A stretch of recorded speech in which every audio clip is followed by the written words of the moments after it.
দেখেন কোরআন খুলবেন, দেখবেন প্রথমে রোজার প্রসঙ্গ যেখানে আসছে কুতিবা আলাইকুমুস সিয়াম, সেখানে আগে আসছে সিয়ামের কথা, তারপরে আসছে শাহরুর রমাদান আল্লাযী উনজিলা ফীহিল কোরআন, কোরআনের কথা, তারপরে আবার আসছে ওয়াইদা সাআলাকা ইবাদি আন্নী ফাইন্নী করিব, দোয়া করার কথা। সুবহানাল্লাহ, কিসের কথা?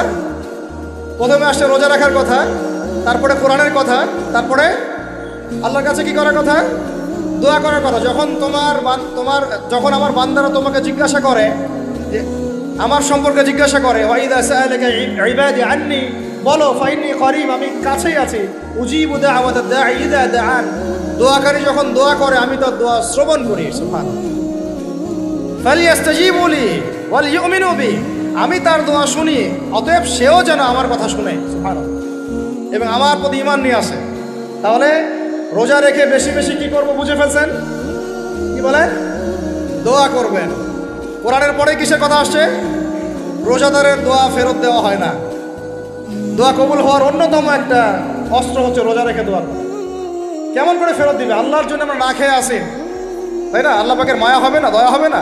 আমার বান্দা না খেয়ে আছে, আমার বান্দা পানি ত্যাগ করছে, আমার বান্দা স্ত্রী সহবাস ত্যাগ করছে, হালালগুলো ছেড়ে দিয়েছে আমার জন্যে, তা আমি কেন তার দোয়া? অবশ্যই আল্লাহ পাক উপযুক্ত মনে করলে দোয়া কবুল করবেনই করবেন ইনশাআল্লাহ।